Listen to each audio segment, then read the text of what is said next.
Wow, wow, wow. Okay. Always love doing these in a trio set with the masculine, feminine, and karmic because you really get a sum up of the energy. And a lot of times there are individual messages that come through with the masculine's perspective to do with the current situation they're in and or you. Um, and same goes on the feminine side. So when they start matching, it does look quite synchronistically interesting.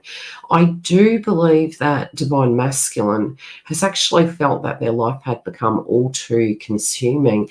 And I feel there's huge revelations that they're actually reaching this week as we do move into the month of July. I do significantly feel that a lot of time has been taken up by other people's energy, past memories, and flashbacks. I'm hearing the term losing my identity because this is the card of selfhood. And, it could also be that they attracted these individuals into their life to mirror back to them where their energy was. And this has actually almost been like a volcano ready to explode, but in a very positive way because it's like a rebirth. And I feel like they're actually having a revelation that they've lost their way, that they need to get back on track and they need to honour the personal needs that they have. As we do look to this overall energy, especially where it relates to the past, I feel that there was, again, when I do see this card, the one thing I can say is there was an unhealthy belief system of the value of who they were. And it can be the second house placement. So it can be their identity, their self-worth, their value, intimate wounds. And also feeling that, to have a connection, how they were having connections maybe was just intimate. That was about it. Not wanting to really invest, or it was intimate, but the spiritual connection wasn't there. It wasn't the whole kit and caboodle. And, how they were showing up, they are looking to the past, and it's with a bit of pill in their mouth, but they're not, how would I say? It was part of who they were at that point in time. They understand the reasons why they did this. It was to protect themselves, but it was also because it was all they really could give at that point in time. It was all they felt their value was. They also are looking in the context of relationships, and they're kind of taking their power back. They're realizing nobody can voodoo their ass, nobody can black magic them. This was permission based at a point, and they've actually taken this person's power away. In their heart, they're wondering why some of the things that they used to do, they realise they're not going to work indefinitely because Divine Feminine has ascended. They also are ascending. But I feel that there's an individual that is no longer bewitching them in a toxic way. And I feel this is a karmic situation. Yeah, they're no longer feeling that they're not safe as well. This is where they're actually turning, they're moving into the hero's journey, self-reflecting.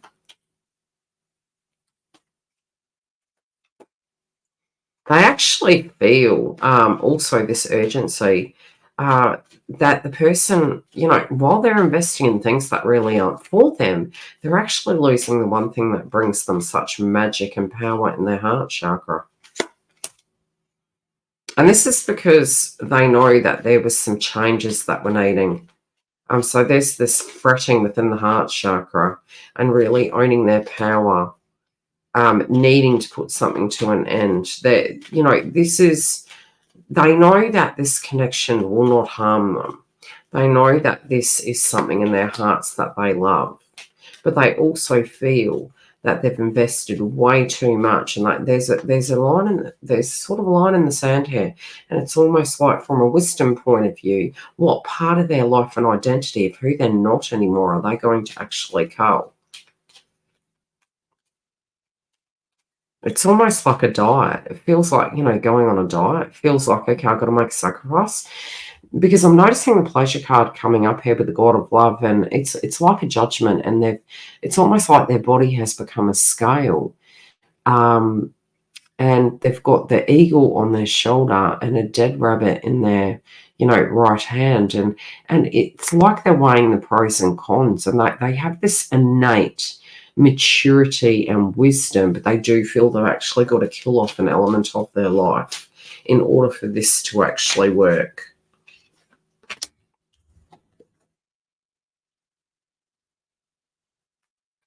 Yeah, they feel like they've been fighting, fighting for all the wrong things, fighting for all the wrong people. This is also it's almost like a face-off between the karmic,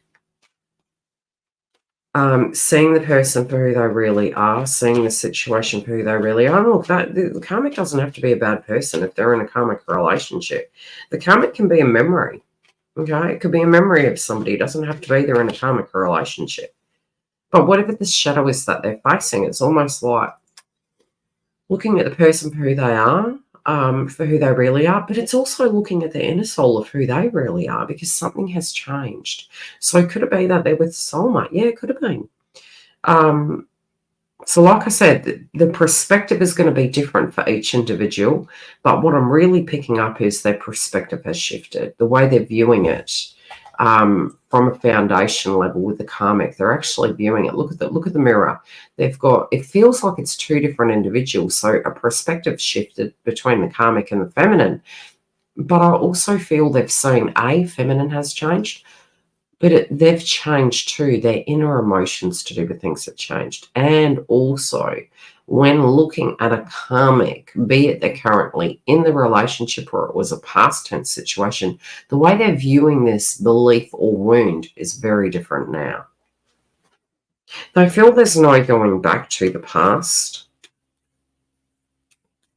They also feel that there is no connection like this connection, and they don't know why they have kept away from it for so long. They don't know why they put this on hold. At times they feel there's been a curse. They do feel they're breaking this curse.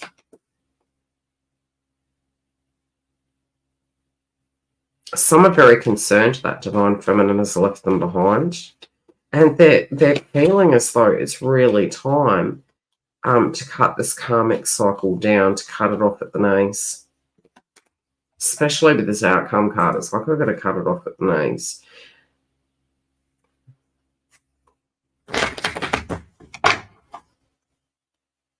I'm hearing I need to know who I am, and I know who I am now.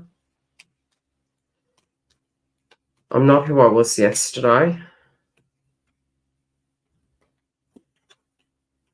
Yeah, healing the actual beliefs to do with themselves. Okay, what do we need to know about this karma card? This feels like a breaking of a cycle relating to a family. It's like a curse, a family curse of some description. That's strange. This also could be leaving a karmic third party. Could be children. Could be changes happening in their lives. Viewing it differently.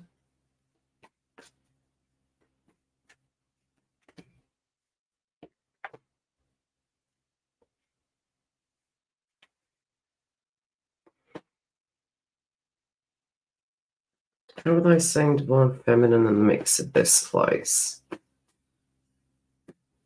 don't know why I get sadness.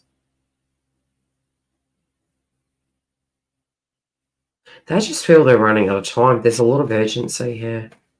A lot of urgency. They're quite baffled. Yeah, this is going to be a fresh start. They do feel they're going to turn over a new leaf. Okay, what is at the heart of this? They feel very disillusioned. The Devil card. I knew it was something to do with the Capricorn moon. Interesting. This is looking at the devil in the detail. This is ending toxic cycles. This is looking at tradition, family, and hierarchy. And the shadow sign is the emotions. It's home. It's what is home. I just keep seeing, like, Dorothy in The Wizard of Oz, and, she's clicking her shoes and she wants to go home. And I heard this a couple of weeks ago, and this is coming back up again. This individual wants to come home. This individual is coming home to themselves. Tell me how this lands for you. We will check in with this energy next week. And if you do want a personal reading, you can go to the link directly below to see how this is linking to both you and your twin. Or you can come through and join a YouTube membership where you get ad-free content and content ahead of the crowd.